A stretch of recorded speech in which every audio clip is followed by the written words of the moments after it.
You left the baby's bottles in the drying rack again. Bacteria grows there, you know. I read an article. She said it before she even took off her coat. 7:43 in the morning. My daughter was still in her pajamas. I was standing at the counter with coffee I hadn't touched yet, and my mother-in-law was already inside my kitchen, already correcting me, already making herself at home in a house she didn't pay for and wasn't invited into. My name is Shirs Novak. I've been married to my husband Owen. Wait, no. Let me back up. My name is Iris. I married into a family I didn't fully understand until it was too late to turn around gracefully. My husband is a good man. I want to say that because it matters, and because what happened wasn't entirely his fault. But it also wasn't entirely not his fault. And for 2 years I let that distinction live in a gray area I was too exhausted to examine closely. My mother-in-law's name is Constance. Not Connie, not Con. Constance. She corrected me the first time I shortened it, smiled while she did it, and I thought, okay, she's just particular. That was year 1. By year 2, I understood that particular was just the polite word for what she actually was. She lives 20 minutes away, close enough to pop by, far enough that it felt unreasonable to complain about. When I first met her, she brought flowers to every dinner, remembered how I took my coffee, asked about my work as a graphic designer with what seemed like genuine curiosity. I thought I'd gotten lucky. My college roommate had a mother-in-law who didn't speak to her for 6 months after the wedding. Mine brought lavender sprigs and remembered that I was allergic to lilies. What I didn't notice, not right away, was the pattern underneath the gestures. The casserole she dropped off the week I came home from the hospital with our daughter wasn't just a casserole. It came with a comment about how I looked tired, which new mothers do, of course, but the way she said it, looking at my husband when she said it, not at me, felt like a communique. The extra onesies she brought, one size too small, and when I pointed it out she said, "Oh, I just assumed." And then the look she exchanged with my husband over my shoulder, assuming what, exactly, I wanted to ask. But I didn't. I was 8 days postpartum, I let it go. That was the first mistake, not the biggest one, but the first. The key came 4 months later. My husband brought it up one evening as something already decided. His mom had mentioned that in case of an emergency, it would be nice to have access. He framed it as practical. What if something happened and we weren't reachable? What if the baby needed something? I was nursing and operating on 4 hours of sleep, and I said, sure, fine, I guess that makes sense. He had a copy made the next day. What I didn't realize was that Constance interpreted sure, fine, I guess as an open invitation. The first unannounced visit was a Tuesday. She let herself in while I was still in the shower, and by the time I came downstairs in a towel she was already reorganizing my pantry. She'd moved the formula to a different shelf. She had a reason for it, something about accessibility, something about how the current arrangement didn't make sense. And I stood there with wet hair dripping on my kitchen floor, and I thought, what is happening? But she smiled and said she'd also brought muffins, blueberry, from the place my husband liked, and somehow I ended up sitting at my own kitchen table drinking coffee while she tidied my cabinets. I told my husband that evening. He laughed. He actually laughed, not meanly, just, he didn't see it. He said she was just being helpful. He said that's just how she is, she likes to stay busy, she doesn't mean anything by it. I nodded. I kept nodding for a long time after that. Over the next several months, the visits became routine. Tuesdays and sometimes Thursdays. Occasionally a Saturday if she'd been shopping nearby and wanted to drop something off. She'd let herself in if I didn't get to the door fast enough. Once I was on a work call in my home office with the door closed, and by the time I finished 30 minutes later, she'd folded a load of laundry, organized my daughter's toy bin, and left a note on the counter saying the grout in the master bathroom looked like it needed attention. The grout in the master bathroom, in my private bathroom, that she'd walked into without asking. I brought it up to my husband. He said, she's not wrong about the grout though. That's when I started keeping a list, not a formal list, just notes in my phone, dates, times, what she'd moved or said or looked at. I wasn't doing it strategically yet. I was doing it because it made me feel less like I was imagining things. I wasn't imagining things. The shift happened gradually, and then all at once, the way those things always do. For the first year, Constance's comments were aimed at the house. The grout, the bottles, the way I stored leftovers, the brand of laundry detergent I used on the baby's clothes. Little corrections, all delivered with the same pleasant expression, the same tone she probably used when she was on the board of her church's fundraising committee. Then they started being aimed at me. Not obviously, not the way you could point to and say, "There, that's the thing she said." It was more like erosion. You didn't wake up one morning and notice the cliff had gotten smaller. You just looked out one day and realized there was a lot less land than there used to be. She started telling my husband things. I found out accidentally, the way you find out most things in a marriage. I picked up his phone to check a restaurant address while he was driving, and I saw a thread of messages, his mom, sent while I was in the next room, or while he was commuting, or late at night after the baby finally slept. She'd sent him a photo of the kitchen sink, unwashed dishes from the morning neither of us had gotten to.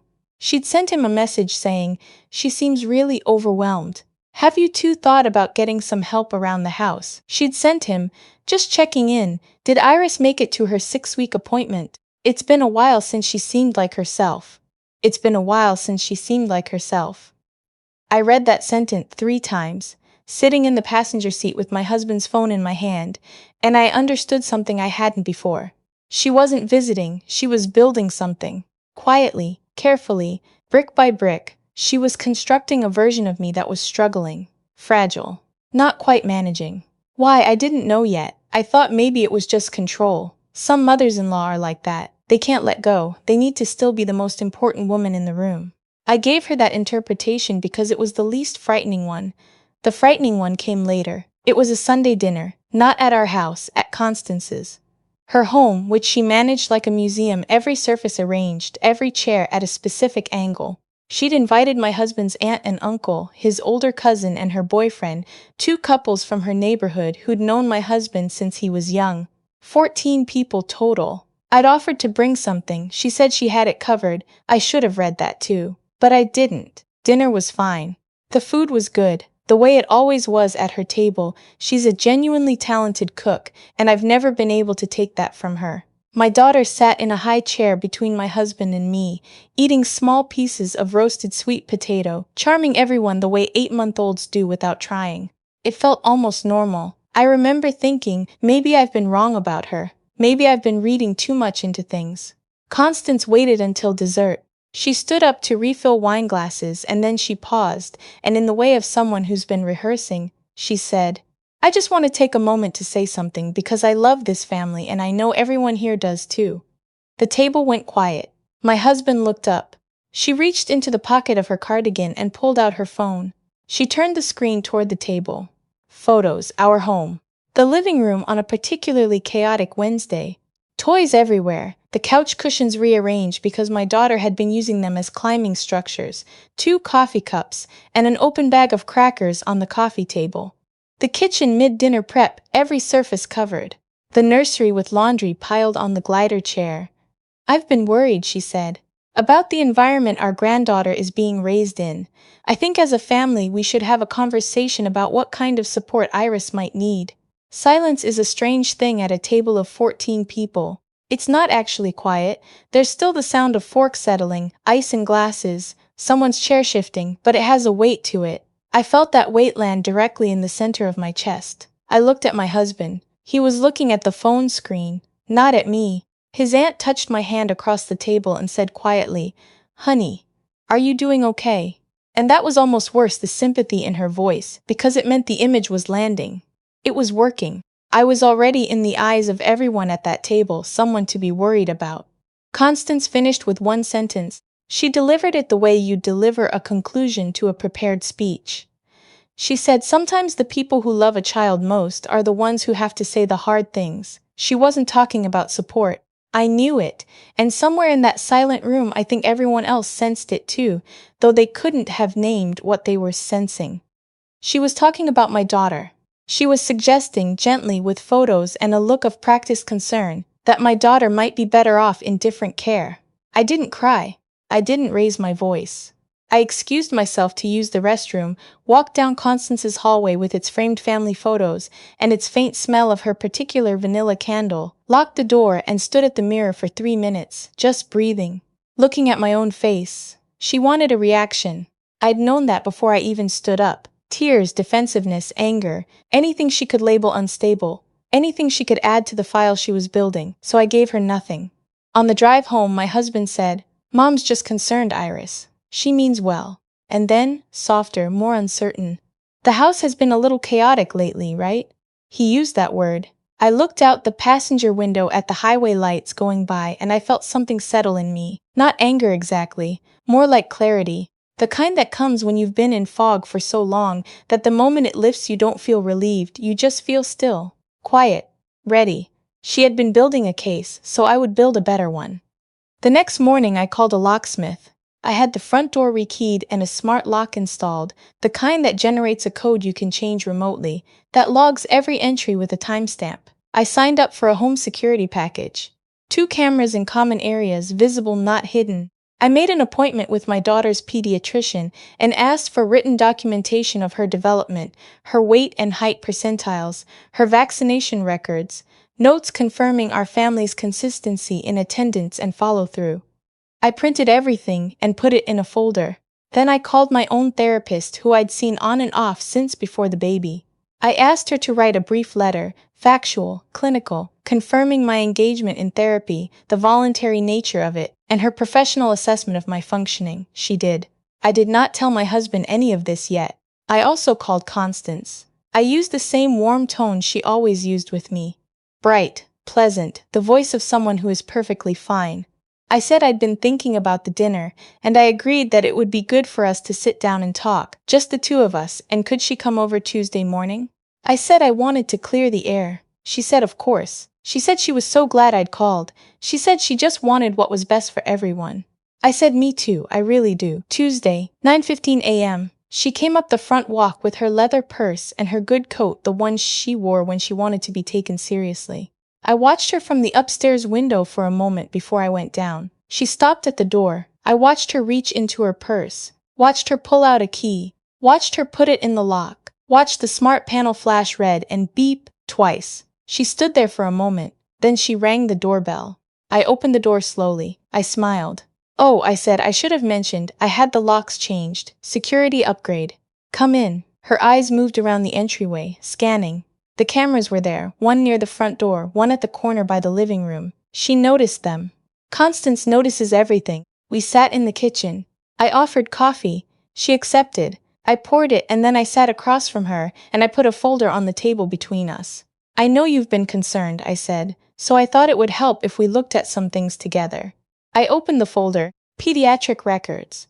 My daughter's growth chart in the 92nd percentile for height. Vaccination records, fully current. A letter from our pediatrician, noting the family's consistent and engaged attendance, attentive responsiveness, generally excellent home environment. My therapist left a printed log of my daughter's daily schedule, meals, nap times, activities, the names of the friends in her playgroup. Constance looked at the documents. Her expression didn't change much, but there was something happening behind her eyes. And then I said, "I also thought you'd like to see this." I picked up my phone and opened the security app. I cast it to the living room TV, the screen filled with footage, timestamped, dated, clear. Constance walking in through the front door on a Tuesday in March. Constance opening my kitchen drawers. Constance moving through my hallway toward the back of the house. Constance standing in the doorway of my home office while I was on a call for 47 seconds before retreating. Constance taking out her phone and photographing my living room. She went very still. "You recorded me," she said, "in your home." I tilted my head slightly. "In my home, yes." The footage kept playing. I let it. My husband came through the back door at 9:38. I'd asked him to work from home that morning without telling him why, just that I needed him there. He walked into the kitchen and stopped. He looked at the TV screen. He looked at his mother. He looked at me. I slid the second folder across the table. Inside was a printed screenshot. An email draft, saved but not sent, from Constance's personal account to a family law attorney here in the city.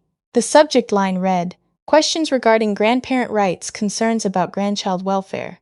The body outlined, in her careful, organized way, the evidence she'd been collecting, the photos, the observations, the timestamps. It described me as overwhelmed and possibly unfit. It asked about the legal threshold for grandparent custody petitions in our state. Grandparent custody, not concern, not support, custody. My husband read it twice. He set it down. He looked at his mother and he said quietly, "Mom." She started to speak. It wasn't, I was only trying to. If you knew how worried I've been, you were going to petition for custody of our daughter, my husband said. It wasn't loud. It wasn't a question. I was protecting her, Constance said. Her voice had changed. Something in it had slipped. I looked at her across my own kitchen table and I felt, not triumph actually, something quieter, something that felt more like relief, because I hadn't imagined it. I hadn't been oversensitive or difficult or, as she had put it to my husband in a text I'd screenshotted months ago, a lot to manage. I had been right, and I had the documents to prove it. I'm filing a trespass notice with the county, I said. If you attempt to enter this home without an explicit invitation from me or my husband, I will contact the police. If you take any action regarding custody or guardianship, I will provide all of this. I touched the folders, to our family attorney. Every visit, every message, every entry logged by the smart lock, every photograph you took of my house and sent to my husband. All of it. My voice didn't waver. I was genuinely surprised by that, honestly. I'd rehearsed the words in the shower that morning and I'd shaken through most of it. But sitting there, with the folder in front of me and the footage still on the TV, I felt very calm. My husband reached over and closed his laptop, the one he'd had open on the counter pretending to work. He looked at his mother, he said, "You need to leave. And we need to talk about what comes next. But right now, you need to leave." Constance stood. She was still composed, that's one thing about her. She has the composure of someone who was trained to never be caught reacting. She smoothed her coat. She picked up her purse. She looked at me and said, "I hope you're proud of yourself." I held the door open for her. When she was gone, my husband sat down at the kitchen table and put his face in his hands for a moment. Then he looked up and said, "How long have you known?" I said. "I suspected for a while." "I've known for certain since the dinner." He was quiet for a long time, then, "I'm sorry I didn't see it. I'm sorry I kept making excuses. I didn't say it's okay because it wasn't fully okay, not yet. But I said, I know you didn't. That was 3 months ago." Constance did not file any legal action. I believe that's because she knew what we had, and she knew it would hold up. We've seen her twice since then. Once at a family birthday, once when she asked, through my husband, if she could visit her granddaughter. Both times were scheduled in advance. Both times she texted first and waited for a response. Both times she knocked. It's a low bar, I know that. But from Constance it felt like a seismic shift. My husband and I are in couples counseling now. We started 2 weeks after that Tuesday morning. Not because we were in crisis, but because I needed him to understand what it had been like to be me in our house for the past 2 years. And I needed help saying it in a way that didn't turn into a fight about his mother. We're working through it. Some days are harder than others. But we're working through it. My daughter is 14 months old now. She's in the 93rd percentile for height as of last week. She gained a whole percentile, which delights me more than it probably should. She says 4 words clearly. Mama, Dada, more and dog, even though we don't have a dog. She is healthy and curious and she doesn't know any of this happened. The smart lock is still there. The cameras are still there. The folder is still in my filing cabinet, because I learned the hard way that documentation is not paranoia, it's protection. And the key Constance had for 2 years is sitting in a small dish on my kitchen counter, where I can see it every morning when I pour my coffee. I kept it on purpose. Not as a reminder of what happened, but as a reminder of what I should have trusted when I first felt that tightening in my chest, the one that told me something wasn't right. I don't need to be the woman who manages everything perfectly. I never was. I just needed to be the one who pays attention. And I do now.